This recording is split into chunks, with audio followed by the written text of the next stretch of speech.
I ask you this, sixth graders. What is it that you are passionate about? What is it that you strive for? All right.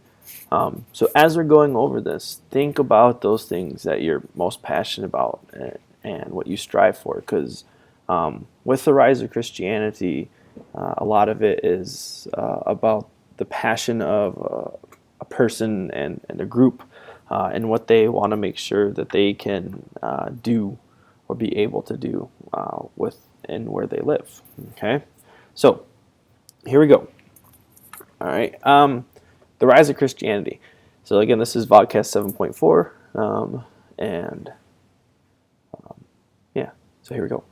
All right. So the Romans conquered Judea in 63 BC, and resentment against Rome built. And the main reason why this resentment builds is because at first the Romans respect that the Jews have this idea of monotheism. They respect it. They let them do it because remember, that was the Roman way. You come into an area, as long as you pay our taxes and supply us with raw materials, we'll pretty much let you keep your same lifestyle. However, Rome's idea starts to change about that, especially since the Jews believed that this Messiah or Savior was going to come and kind of free them or bring justice to them in their land.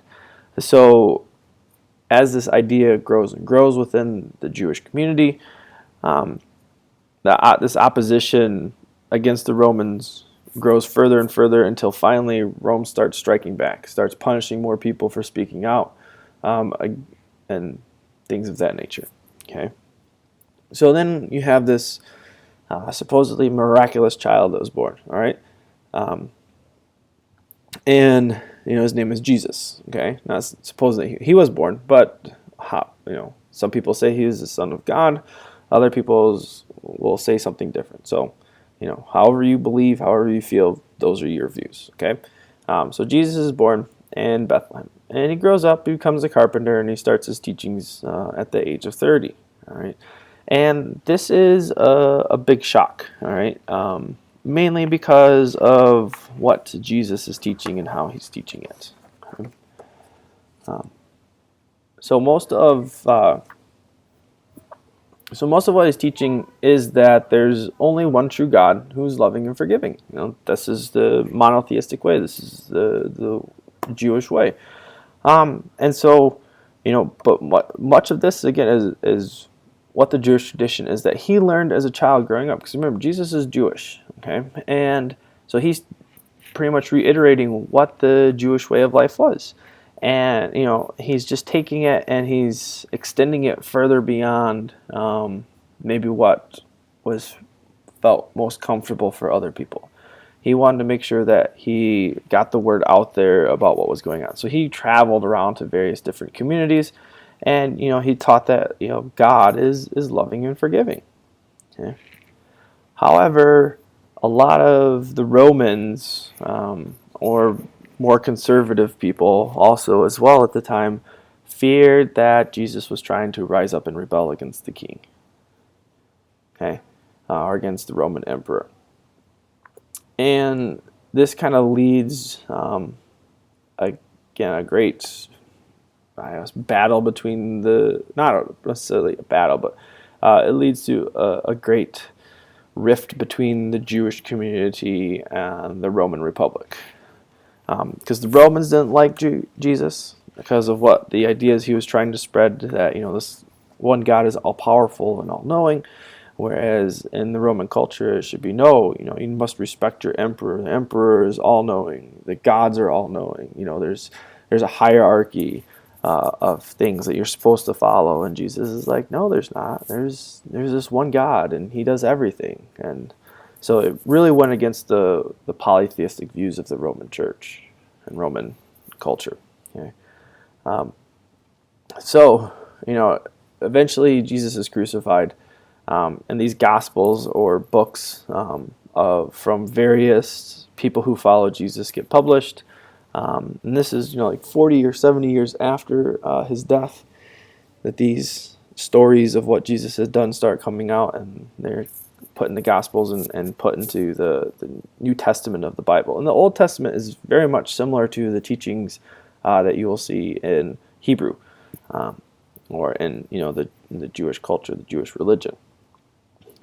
So that Jesus kind of starts spreading the word, spreading the religion, and then it's left up to the different disciples that go along and pass along his teachings, his followers. Okay, and understand one thing that's great about what Jesus was doing is, I think one of the reasons, and again, this is what I think, one of the reasons that it caused such an uproar is that Jesus is going around and talking to the poor, talking to the orphans, talking to the widows, the kind of the lesser rung of societies. He wasn't necessarily catering to like the hierarchy of the rabbis and so on and so forth. The higher ups in the Jewish religion or in the Roman faith, or in the Roman Empire as well, because he knew this is where he needed to be. These are the people that needed this hope the most, and that's what Christianity brought. It brought more of a hope to these classes, the lower level classes of people. All right. So one of his disciples, Paul, all right, his name was actually Saul, but changed his name to Paul.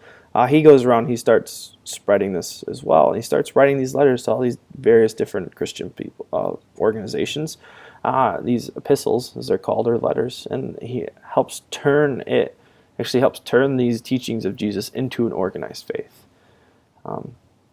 So our good old friend Nero pops up again, all right, and he strikes out a campaign against the Christians in 64 AD. He wants to basically annihilate them. He blames them for all of Rome's problems, even though they weren't to blame for all of Rome's problems, okay? And so a fire happens. So Nero blames Christians, arrests a bunch of them, starts executing them, including Paul, and then it just kind of down spirals from there in terms of the Roman. In terms of the Roman Empire, it's kind of towards the end of the Roman Empire. And again, why Nero blames the Christians for Rome's problems. It wasn't the Christians' problems that Rome was in financial, economic disarray. There's other things that go along with that. But as I said in class, I said some people do blame the Christians for the fall of Rome. And it's not to say that, they did anything. It's because Christianity spoke to a larger audience of the Roman Empire than what the traditional Roman polytheistic views were. All right, so teaching that God is loving and forgiving, and that after you die you go to a more heavenly place, and you'll have a better life there. They looked up to that. That wasn't said in the Roman religion at all. So that's kind of why more and more people, because remember, the vast majority of the Roman of Roman society were poor and jobless. All right, Christianity gave them hope. Okay, Roman didn't. All right, so those are our notes. If you have any questions, bring them to class. Otherwise, we'll jump into this a little bit more deeper in class, and then maybe find out what the real reasons for Rome's fall was. Peace out.